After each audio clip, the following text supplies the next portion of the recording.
city. Hey Dominic, just so you know, there's still 5 hours left, so we have more than enough. This thing holding plenty of space in case you were.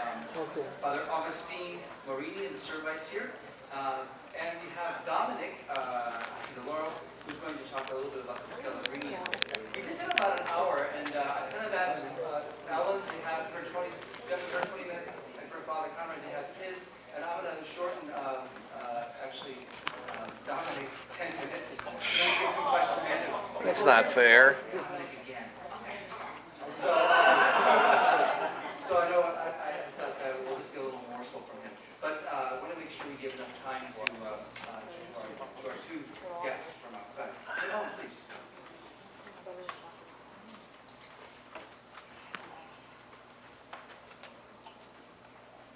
It's an honor and a pleasure to be part of this impressive conference on Italian Catholics. And this afternoon, I'd like to share with you some of the challenges involved in creating a permanent historical installation on Mother Cabrini for the National Shrine on Lakeview Avenue. Against incredible odds, last year, the Missionary Sisters of the Sacred Heart of Jesus reopened the beautiful chapel dedicated in Mother Cabrini's honor in 1955. Talk about keeping the faith. As the walls of Columbus Hospital came tumbling down more than a decade ago, the sisters made sure that the chapel remained intact. They invited me to create an exhibit that would tell the story of Frances Xavier Cabrini, the extraordinary woman who in 1946 became the first United States citizen canonized a saint. Honored by Pope Pius XII as the patroness of immigrants, Frances Cabrini was born in this elegant house on July 15, 1850, in a small village in northern Italy. Not surprisingly, it has become a place of pilgrimage for Catholics around the world. As legend has it, a flock of white doves appeared shortly before Francesca's birth, and the family regarded this as a good omen. They had cause to worry. The 13th child of Agostino and Stella Cabrini was so fragile that she was baptized on the same day as her birth. The blue-eyed, blonde Maria Francesca came of age at a time of great political and religious turmoil in Italy, and despite many obstacles, she never gave up hope of becoming a missionary to China, like the Jesuit St. Francis Xavier.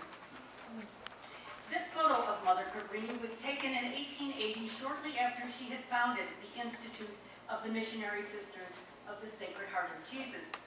At a time when few women in Europe or the United States enjoyed positions of leadership, this portrait captured Frances Cabrini's determination to set a new course for herself and her small band of sisters.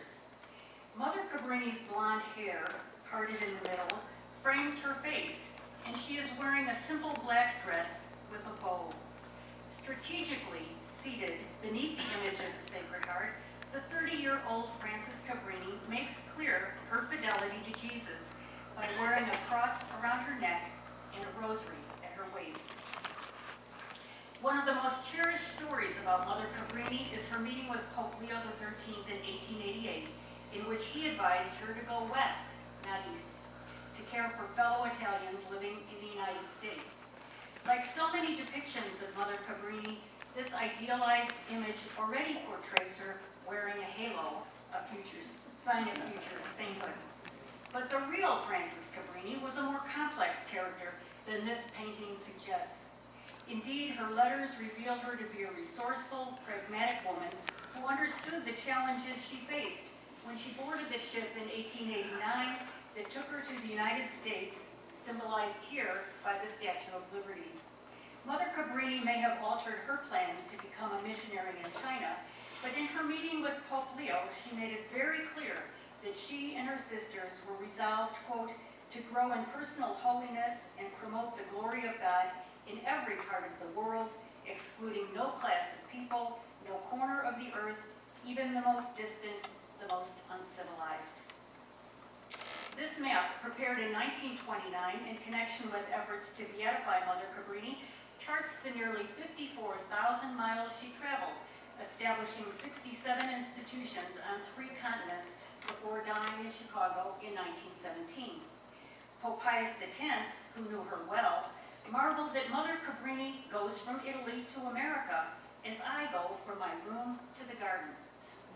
Not only did she cross the Atlantic Ocean 23 times, but as the Italian phrase puts it, she also traveled by mule and on foot. In the United States alone, she established orphanages, schools, hospitals, and sanitariums in major American cities, including New York, Newark, Scranton, Chicago, New Orleans, Denver, Seattle, and Los Angeles. Cabrini's letters are filled with astute observations about the challenges facing the tidal wave of European immigrants seeking a new life in America. During her second trip to New York in 1890, for example, she lamented that there was no priest on board to say Mass for the 700 Italians traveling third class. Here is a rare photo of Mother Cabrini and her sisters taken in New York City shortly after their arrival in June 1889. While many know that she stood only 5 feet tall, Catholics are often surprised to learn that she had blonde hair and blue eyes. Reflecting stereotypes of the day, in 1889, the New York Sun characterized Mother Cabrini and the missionary Sisters of the Sacred Heart as, quote, dark-featured women wearing peculiar veils who ventured without hesitation to visit skyscraping tenements in which hundreds of families are huddled together. They got the last part right. At a time when few women in Europe or America continued their education, Frances Cabrini was an experienced, certified teacher, something rarely mentioned in news accounts of her institutions. Although fluent in Italian and Spanish, like so many immigrants to America, she had to learn English. What is not well known is the extent to which Mother Cabrini attracted English-speaking sisters to her order. One of the most exciting discoveries I made while doing research involved the incorporation papers for 1903. Not only were 2 of the 3 sisters who signed the documents of Irish descent, but the word Italian does not appear at all. Visitors to the National Shrine are fascinated by the habit worn by Mother Cabrini that has been carefully preserved along with her shoes and galoshes. Interestingly, the silk veil with its distinctive checkered pattern was a powerful sign of adaptation. In order to be more like American women religious, Frances Cabrini and her sisters stopped wearing caps and instead adopted the veil, all the better to signal their religious commitment. What also became clear to me as I researched Mother Cabrini is that she did not see herself only as an Italian missionary. Indeed, in a letter published in the New World, the Chicago Catholic newspaper in 1899, Mother Cabrini made it clear that she and her sisters welcome all nationalities and are prepared to speak to each of them in their own tongue. Clearly, Mother Cabrini saw her mission as extending beyond national and ethnic boundaries. In Chicago, she and her sisters sought incorporation so that they could establish and maintain hospitals and training schools for nurses and care for orphans and poor children. And as census records make clear, by 1910, virtually all the missionary Sisters of the Sacred Heart assigned to Chicago could speak, write, and read English.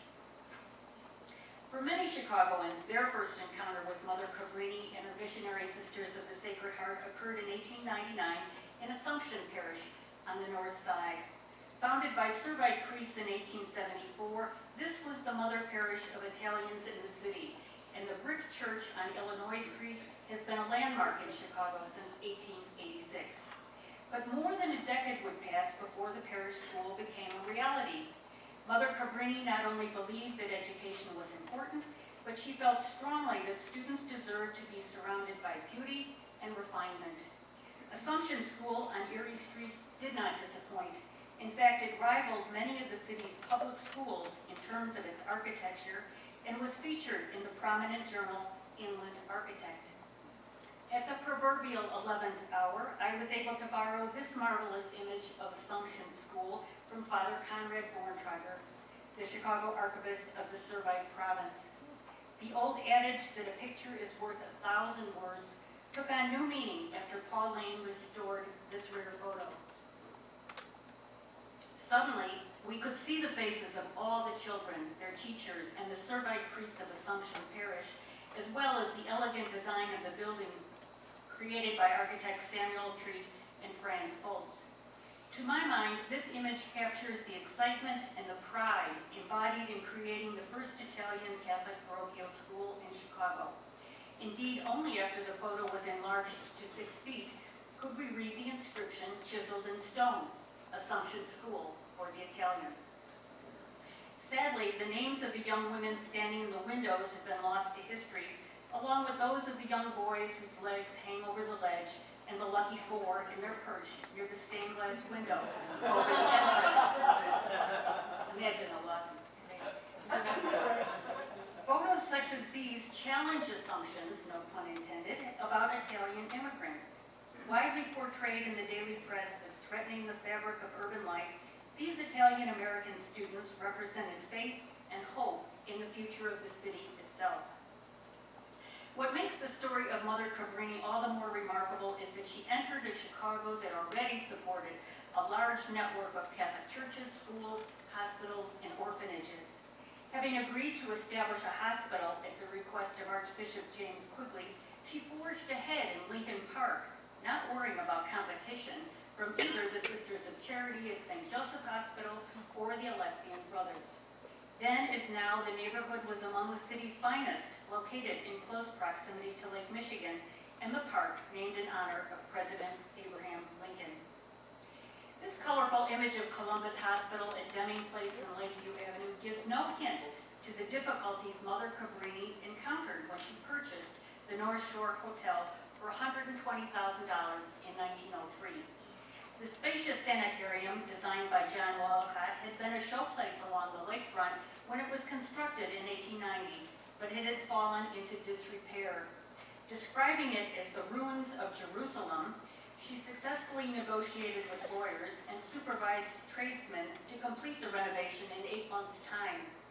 Along the way, Mother Cabrini had to overcome the objection of neighbors to a hospital so close to their fashionable homes, and to quell dissent from Italian doctors outraged that she had chosen Dr. John B. Murphy, an acclaimed surgeon, as president of the medical staff. Among the stories cherished by Cabrini's colleagues was her insistence on measuring a parcel of land at 5 o'clock in the morning to make sure she wasn't being cheated. When dedication day for Columbus Hospital finally arrived in 1905, all was in readiness, from the most modern equipment in the operating room to the statue of the Sacred Heart donated by the DePrado Company. In his dedication speech, Archbishop Quigley recalled that when Pope Leo XIII gave me an audience, one of the first things he did was to ask me if I knew Mother Cabrini. For Catholics of a certain age, this iconic photo of Mother Cabrini occupied a place of honor in family homes throughout the United States, often next to Pope John XXIII and President John F. Kennedy. But if Mother Cabrini had had her way, the photo wouldn't exist. In 1905, she wrote that, due to the insistence of the doctors, I could not escape having my picture taken for the grand opening of Columbus Hospital. In great contrast to reformers such as Jane Addams, who consented to the use of their image as a way to promote the work of social settlements, Mother Cabrini shunned the camera. Happily, Chicago photographer August Duderstadt convinced her to sit for a formal portrait. Not surprisingly, the camera-shy Cabrini expressed her hope that this is the last one I take during my lifetime. Although women religious such as Mother Cabrini were familiar figures in urban neighborhoods, their photographs rarely appeared in press coverage of the day. The result, sadly, is that they remain largely invisible in histories of the city they did so much to build. How, you may wonder, did Mother Cabrini succeed in staffing a large grammar school and creating Columbus Hospital? It's a question historians must ask about all the cities where the missionary sisters put down roots. Writing to her colleagues in Italy, she often recounted the difficulties she faced in obtaining sufficient resources and property, all the more challenging because English was her second language. Happily for us, in the exhibit in the National Shrine, Mother Cabrini left a very powerful clue among the books in her bedroom, when she died in 1917. Diana Bernanke, a conservation specialist, called Chris Payne one day to say she had found Mother Cabrini's address book and did we want to take a look. This small black volume sent me down a very interesting path, reconstructing Mother Cabrini's network of benefactors. In the exhibit, you'll see 15 of her supporters from bishops and archbishops across the nation to the apostolic delegate from the Vatican, and influential lay men and women. As a member of a transnational religious community devoted to serving the poor in body and spirit, Mother Cabrini looked beyond ethnic and religious boundaries. Always a bridge builder, she sought and received advice and support from influential businessmen such as Charles Karst. At a time when middle-class Protestant reformers such as Jane Addams would have nothing to do with anyone involved in the liquor business, Mother Cabrini did not hesitate to list the president of the Columbia Brewing Company in New Orleans in her address. Mother Cabrini's supporters included the daughters of her first benefactor in New York, the Countess Mary Reed de Cesnola. Mary's husband, Luigi, was the founding director of the Metropolitan Museum of Art. Mother Cabrini's address book also confirms that she quickly acclimated to Chicago, where Mr. J. Harahan provided complimentary railroad tickets. While we had no idea how old Mother Cabrini's address book was, this photo of lawyer Richard Ballinger helped narrow the dates.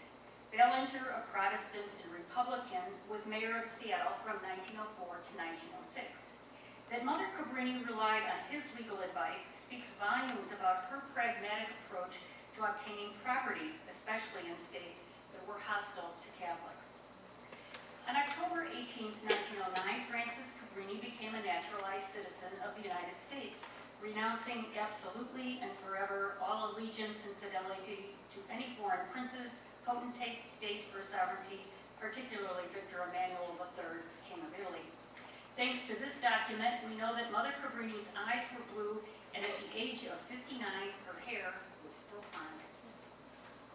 Great care has been taken in the National Shrine to depict what Mother Cabrini's institutions in Chicago looked like at the time of her death in 1917. It comes as a surprise to visitors to learn that her attempts to establish a hospital for Italians on the near west side was met with great resistance. The neighborhood just south of Little Italy's Taylor Street recorded the highest number of tuberculosis cases in the city, and its infant mortality rate was a civic disgrace. Yet Mother Cabrini soon found herself embroiled in controversy when she purchased the childhood home of Dr. Andrew Garvey, a staff physician at Columbus Hospital. When the neighbors learned that the Garvey home on Lytle Street and two adjoining structures would soon welcome without distinction the sick poor who lived in the nearby Italian, Bohemian, Jewish, Greek, and Slovak slums, they tried to sabotage Mother Cabrini's plans. As one of her colleagues recalled, firemen from the local station phoned one bitterly cold night to say the water pipes had been cut and the Garvey house was flooded. After an attempted arson, Mother Cabrini decided that the sooner the hospital opened, the better. Although she could not be present for the dedication in 1911, the Chicago Record-Herald reported on the extensive renovation and commented favorably on the operating rooms equipped in thoroughly modern style. Although it was impossible to acquire vacant land in one of the most densely populated immigrant neighborhoods in Chicago, Mother Cabrini, ever the pragmatist, favored the hospital's site overlooking Vernon Park near Our Lady of Pompeii Church. Unlike her critics, she understood that working-class patients would be able to walk to the hospital or take one of the 3 nearby streetcar lines. Over the years, generations of Chicagoans have cherished the opportunity to see the room in Columbus Hospital where Mother Cabrini spent so much time praying and working at her desk. Lovingly created in the National Shrine, this space remains a sacred site, drawing visitors in the 21st century. If you look closely at the blotter on Mother Cabrini's old desk, you'll see images of 2 of her patrons. The one on the right, Pope Pius X, and his successor, Benedict XV, visible at the left. As her colleagues recalled, she was tireless, and often in the evening, she would write until a late hour. While Mother Cabrini did travel extensively throughout the United States, Chicago became her central base of operations, and her death certificate on December 22, 1917, confirms that she died here at home in the city. News of her death traveled quickly throughout the world, especially to war-torn Europe, where the missionary sisters of the Sacred Heart of Jesus had opened their convents, schools, and other institutions to care for wounded soldiers in Italy, France, and England. Thousands of Chicagoans came to Deming Place and Lakeview Avenue to pay their last respects had embraced the United States and its culture by becoming a citizen. According to one account, each went away with a flower as a relic. So many wanted to touch her habit that the sisters cut up an old one into small pieces. At the conclusion of a mass celebrated by Archbishop George Mundelein in 1917, a large cortege of automobiles accompanied Frances Cabrini's coffin to the railroad station for the final journey to West Park, New York. Sadly, none of the city's newspapers documented this event with photographs. Almost immediately, Mother Cabrini's bedroom became a place of pilgrimage and prayer for men and women who sought her intercession. They wanted to be close to the Italian immigrant who had made Chicago her home and who understood how the love of God can transform a soul. Hailed by the Denver Catholic Register as one of the church's greatest women, tributes to Mother Cabrini poured in from newspapers and pulpits in Rome, Dublin, New York, New Orleans, Seattle, Los Angeles, and Scranton, and were collected and published in a memorial volume in 1919. Archbishop George Mundelein of Chicago had known and admired Mother Cabrini as a superb administrator during his years in Brooklyn, and it is no coincidence that he began the process for her beatification in 1928. But if you look closely at this document, you'll see that tension existed about claiming her. In this version, which I found in the archives of Cabrini College in Radnor, Pennsylvania, the missionary sisters of the Sacred Heart crossed out the address of the Chancery Office and put in that of Columbus Hospital. Not surprisingly, the official version published in the New World did not include 2548 North Lakeview Avenue. It is no exaggeration to say that George Mundelein, the first American Cardinal of the West in 1924, put the Catholic Church in Chicago on the map. Not only did he challenge Chicagoans to expand churches, schools, and charitable institutions, but his business skills were so widely admired that he was compared with J.P. Morgan of Wall Street. Thanks to Cardinal Mundelein's efforts, Chicago became the first diocese in the United States to host the 28th International Eucharistic Congress in 1926. The elaborate ceremonies held in Soldier Field, the city's newest venue, provided a much-needed respite from news reports of machine gun, gangland slayings during Prohibition. Regarded as a Catholic Daniel Burnham, Cardinal Mundelein made no little plans for the growth and development of the institutional church, and he was unwavering in his belief that Mother Cabrini deserved beatification. Chicago's cardinal wasn't shy about advancing her to candidacy and took seriously his role. After all, he claimed to have been the last person to whom Mother Cabrini spoke outside of the nuns of her own community. Not only was Cardinal Mundelein a confidant of President Franklin Delano Roosevelt and an ardent supporter of his New Deal, but in 1937, Chicago's Archbishop achieved international notoriety for a speech in which he denounced Adolf Hitler as an Austrian paper hanger and a poor one at that. While the beatification of Mother Cabrini on November 13, 1938 was cause for celebration, it bears repeating that it occurred at a time when the daily papers were filled with news of the Depression in America and horrific stories of the Nazi persecution of Jews in Germany.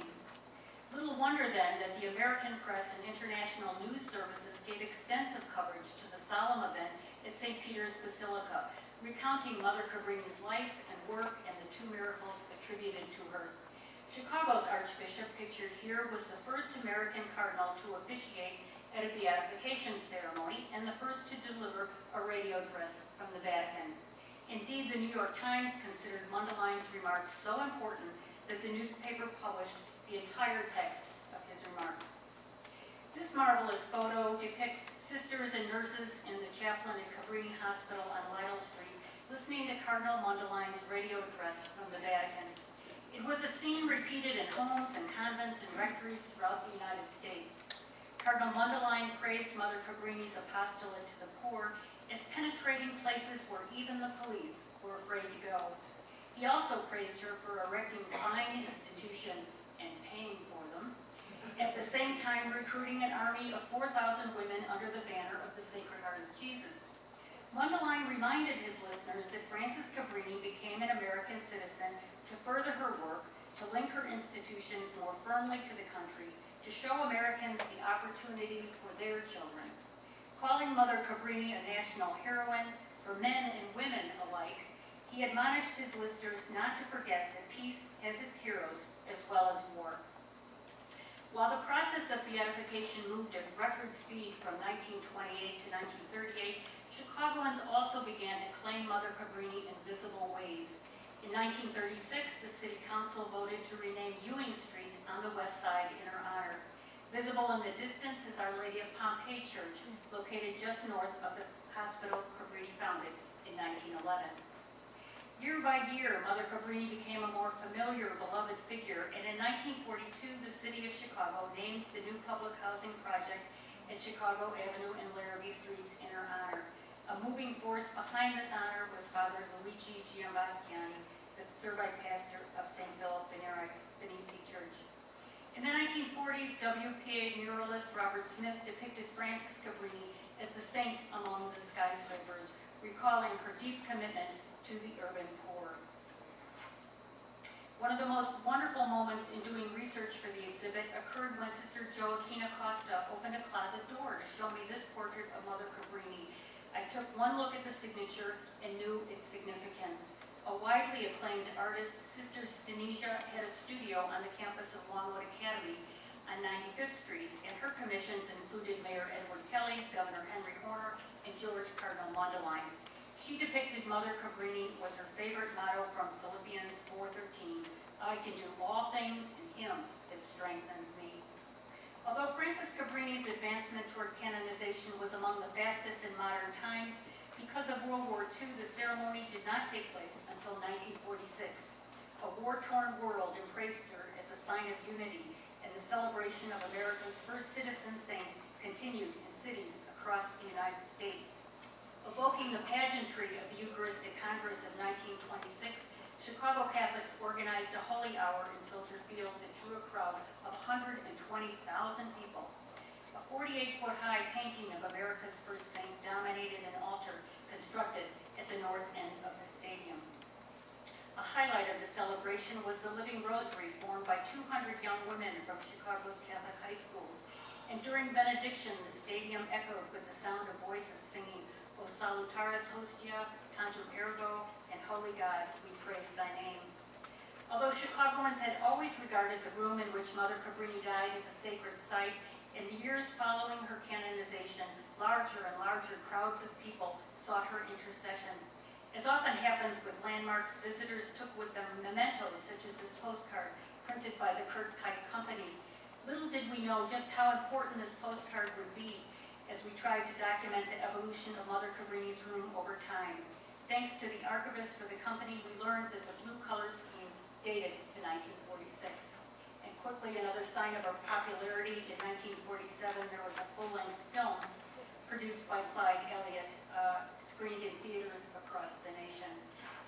I'd like to conclude this brief historical overview with what did indeed become a groundbreaking event, the creation of the National Shrine of Francis Xavier Cabrini.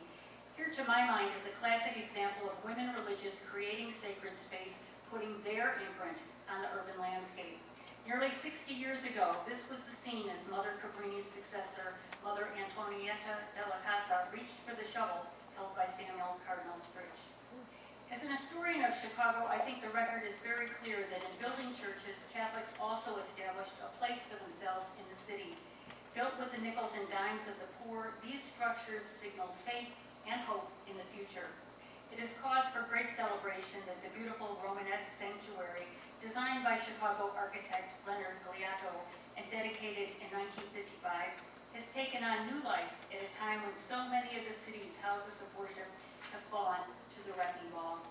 In reopening the National Shrine, the Missionary Sisters of the Sacred Heart continue to honor St. Cabrini's life and mission, which were deeply entwined with her devotion to the Blessed Sacrament and the Eucharist.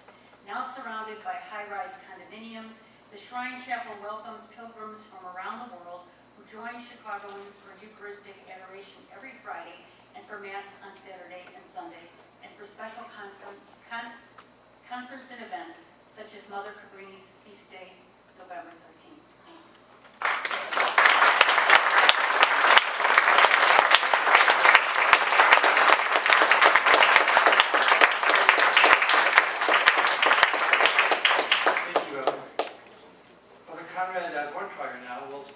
the Servites, Father Augustine Marini.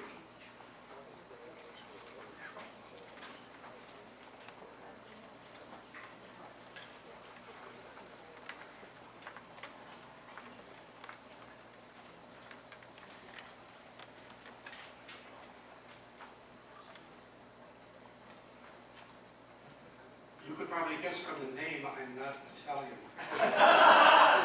I'm not Irish either. And I'm proud of it. I'd like to make two preliminary notes. This, after all we've heard very positive, this report presents Italians in a rather negative way. I hope that because I'm German, and do this, you won't drive me out of town. Secondly, I'm going to have to hold the papers up close. I have macular degeneration, so to focus, I have to hold the papers up. So I hope we'll get me for that. So the title of the paper is Father Austin Marini and Italian Immigrants. On January 19th, 1887, Father Austin Marini, OSM, Servite, founder and Vicar General of the Servites in the United States, addressed a letter to Cardinal Giovanni Simeoni, Prefect of the Sacred Congregation of the Propagation of the Faith, Propaganda Fide, on the means of providing for the spiritual welfare of Italians in North America. This was in response to a request by the Cardinal made to the Servite Prior General in Rome. The importance of this letter of Father Marini has been noted by Stephen De Giovanni in his Archbishop Corrigan and the Italian Immigrants, and by Peter D'Agostino in his doctoral dissertation at the University of Chicago. And as an aside, I'd like to dedicate this paper to the memory of Peter for the outstanding work he has done for the Servites in his doctoral dissertation, and also for the several articles which he later published on the Italian Servites. And in truth, this presentation, should by right, be made for Peter. Father Marini's letter was later translated by Silvano Tomasi in his collection of documents by Bishop Scalabrini on Italian immigrants for the love of immigrants.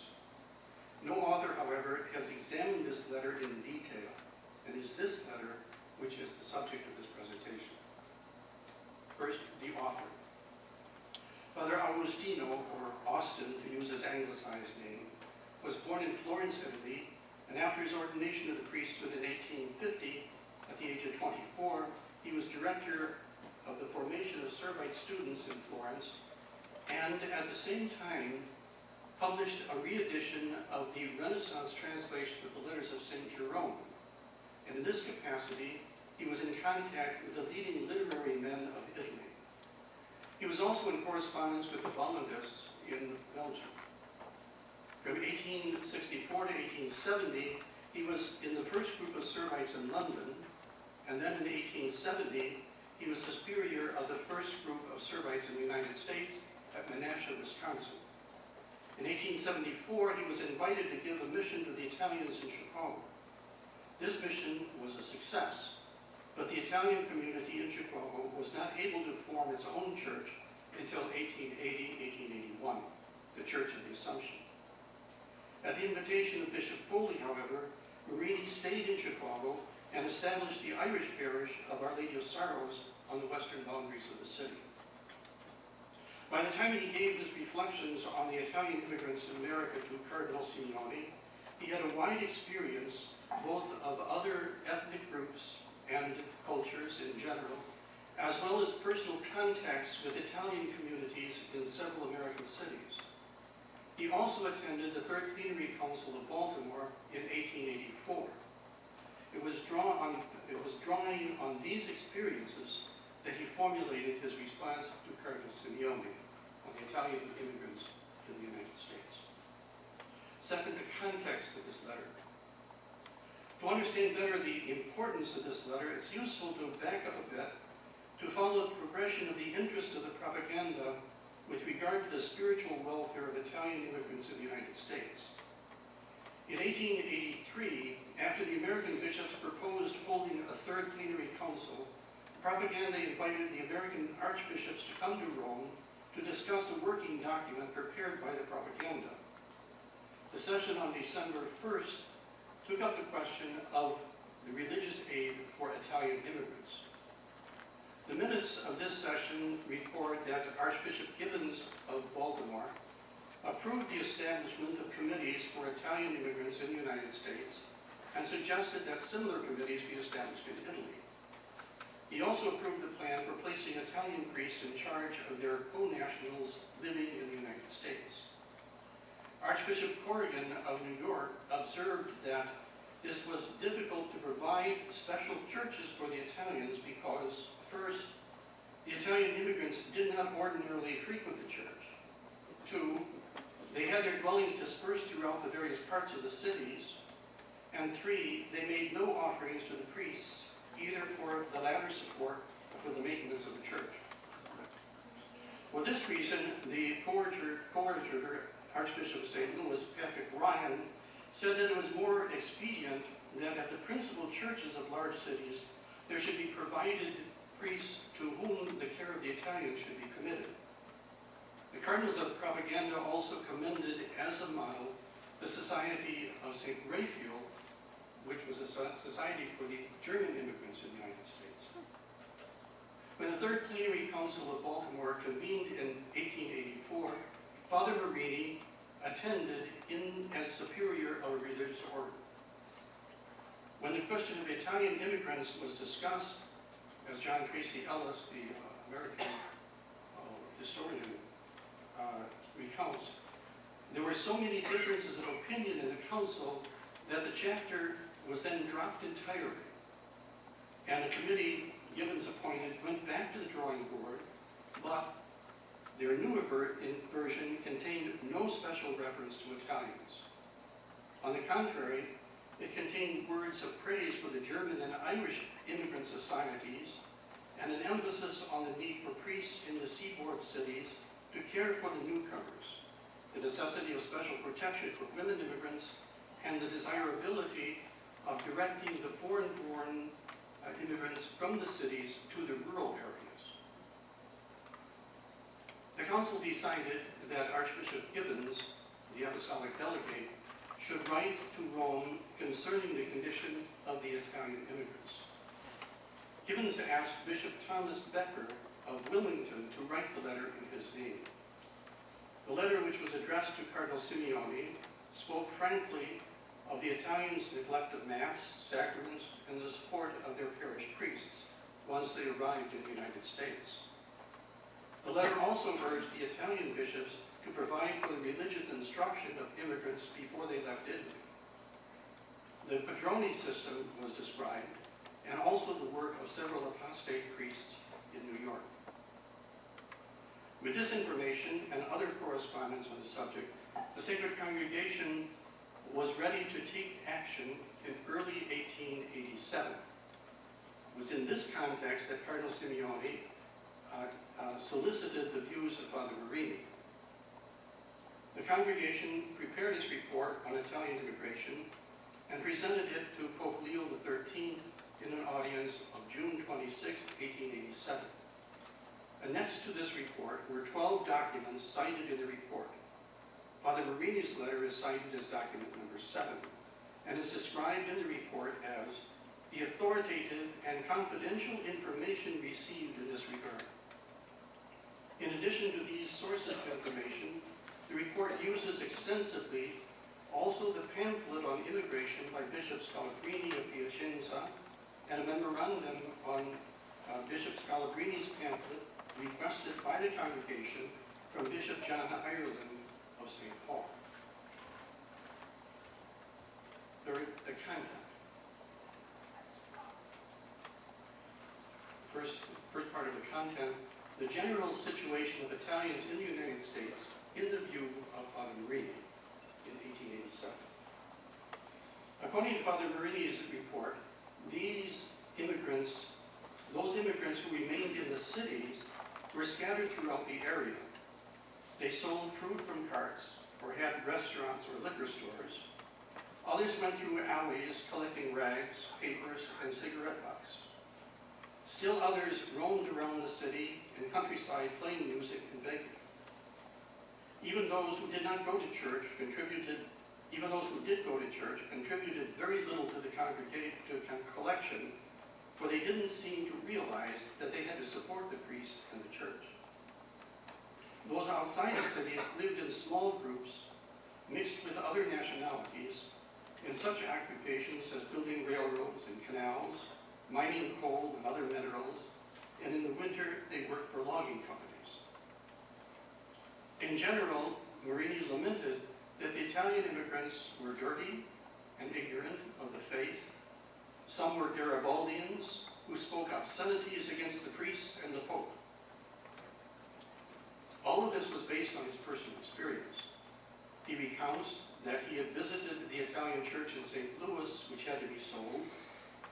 He states that he spoke with Father Andreas, the pastor of the Italian parish in Baltimore, who told him that without the help of the Irish, the parish was in danger of being sold because the Italians did not contribute enough for the support of the church and the priests. In California, which he visited in 1886, there were many Italians who were wealthy and hundreds of families living near the church, but attendance at Mass on Sunday was about 200, and the church was not yet painted. He preached in Burlington, Iowa, where there were a few dozen Italian families, but only one person came to confession. The same was the experience of Father Tonisi in the predominantly Irish parish in Spring Valley, Illinois. Father Tonisi visited all 60 Italians there, but again, only one came to confession.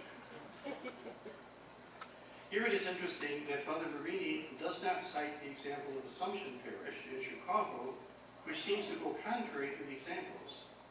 There was, in 1880s, a sufficiently dedicated Italian group to sponsor and assume responsibility for the Italian church. And second, the reasons for this situation.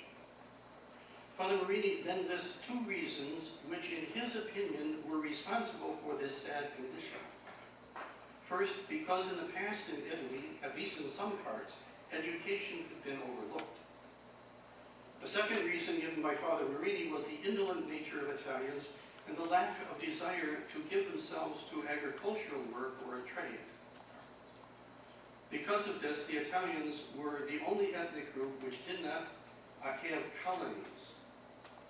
Note also that Father Marini's experience in California does not seem to fit into this picture. There, Italians were in trades and professions, and even agriculture. One might also cite again the success of the founding of the Italian parish of Assumption Church in Chicago. Possible remedies. Here, Father Marini lists two possible remedies for this very serious condition of the Italians in America. First, committees should be formed in the port cities, both in Italy and the United States, and he describes the composition and function of these in some detail. Second, a majority should be persuaded to go to rural areas and form agricultural colonies. At this point, clearly, Marini is calling upon his experience at the Third Plenary Council of Baltimore, where these possibilities were discussed. The question of the communities committees had been proposed first by the Cardinals of Propaganda Fide, and was discussed and accepted by the American archbishops in their meeting in Rome. But after the discussion of the council itself, the final version of the decree speaks of them only in vague general terms. One of the most active bishops at the Baltimore Council was John Ireland of St. Paul. He was one of the supporters, together with Bishop John Lancaster Spalding of Peoria, of the Irish Catholic Colonization Association of the United States.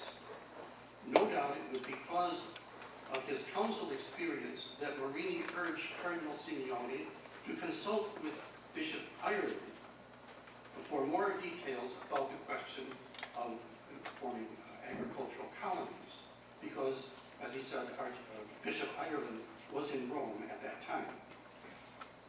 But Marini expressed also his doubts that a colonization program would be successful.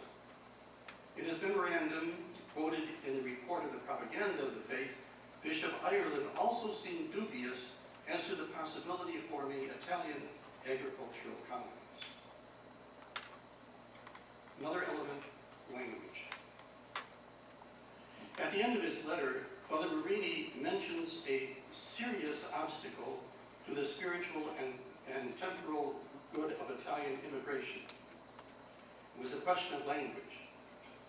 Marini develops this theme in greater length in a postscript to his letter. Most of the immigrants, he writes, are from Genoa or Naples and speak only their own dialects rather than Italian, and do not understand pure Italian well. Language is therefore not a unifying element among the Italians. He cites the example of the Irish, for whom English was their primary language, and of the Germans, who learned English but had sufficient numbers so as to maintain their own language in schools. He presents two possibilities. First, if the immigration continues in rather large numbers and if priests who speak the various dialects are provided, and provided it is possible to form colonies, the Italian churches will survive. But if immigration decreases or ceases entirely, or if it is not possible to form colonies, Italian churches will become English. The young immigrants and children born here mix with other nationalities and speak only English. He cites the example of the Assumption Church.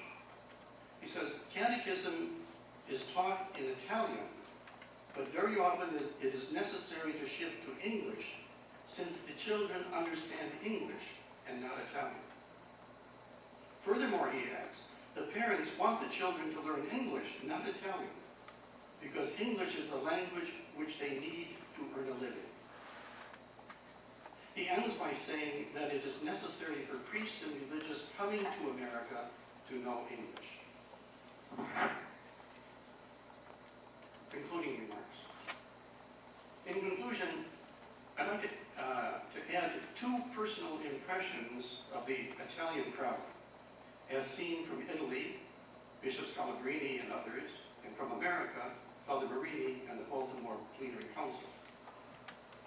First, the first impression one gets from reading Scalabrini is that the Italian immigrants are certainly poor and many without formal education, but by and large, they are good, moral people and regular churchgoers. The problem seems to be both on board the steamships, bringing them to America, and then the lack of support once they arrive.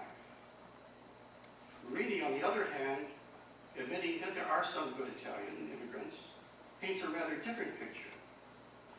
They show little interest in the church, and even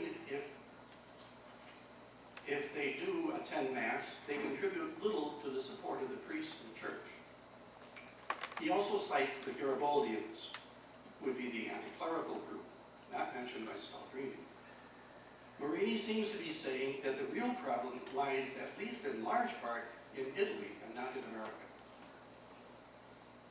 Second observation.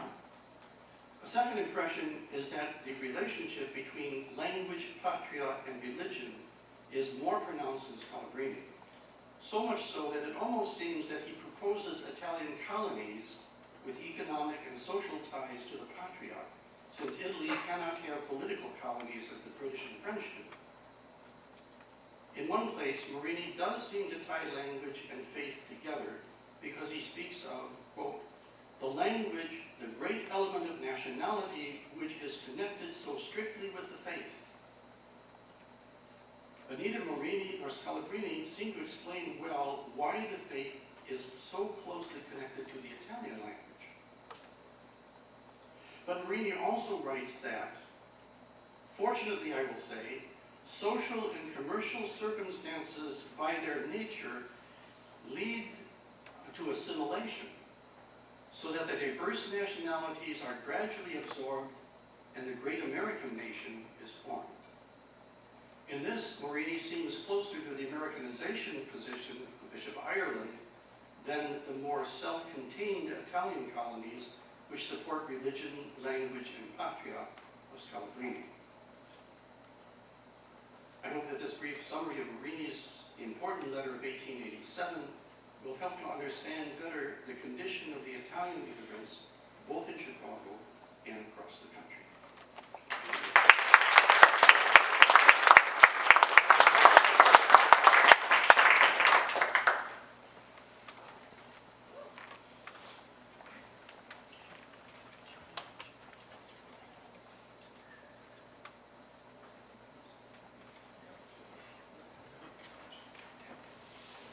So we're doing just a little meeting here.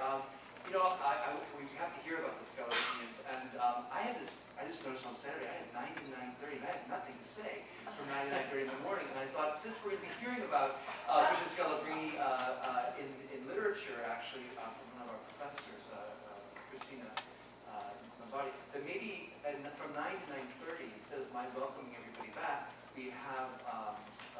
I don't wake up till 10 o'clock. We have time to give that, because there might be questions about Mother Cabrini, and there might be questions about the Servites. So if there are any questions, we'll do some questions. We'll have a little bit of break, and then we'll invite the three priests on, and start in the morning with Scalabrinis and then going through. Does that make sense? Okay. Is there any questions anybody might have for the? Okay. Can I ask Ellen and Father, would you come back up to the front, please?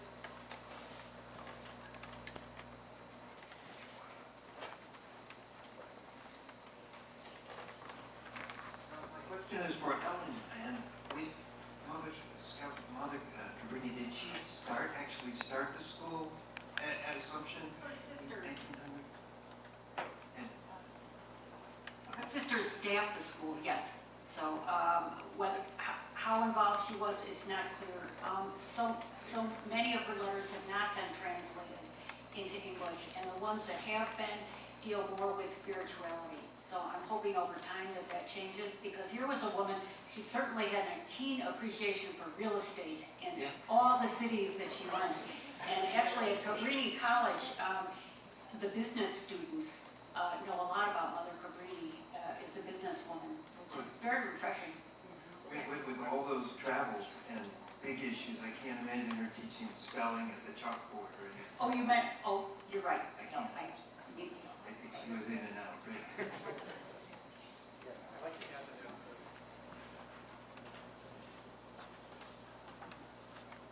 Mother Cabrini was certainly there. She was invited to open the school. She was there for the dedication of it. And she spent much time there, but she was never a regular teacher there. She would go there and talk to the children and visit the classroom, but she was never a regular classroom teacher there because of her other obligations. But she spent much time, when she was in Chicago, much time at the school, and the Servites were her professors there too. So she was very familiar with Assumption there, but she was never a regular school teacher.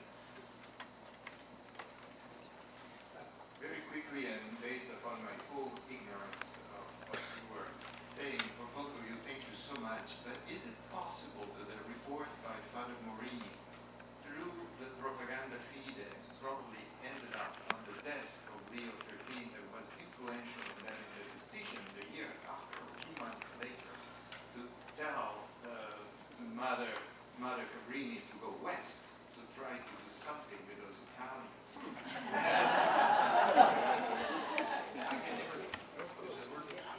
Got a real close though. Real close. Can you hear me? Yes. I had never thought of that connection, but the report was given in an audience to the Pope, to Leo XIII. So he was well aware of the situation in very dramatic colors as it was presented, both by the Baltimore Plenary Council and also by this letter of the congregation. So yeah, I never thought of that, but that could easily be true. Yeah, this is a fine point, but the Scalabrinians all say that it was Bishop Scalabrini who inspired Mother Cabrini to go to America. Could have both done it, but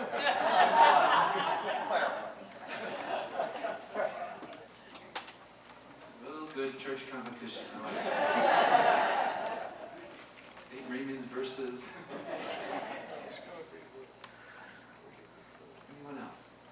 Okay, well, thank you very much for our panelists, and thanks for the wonderful history.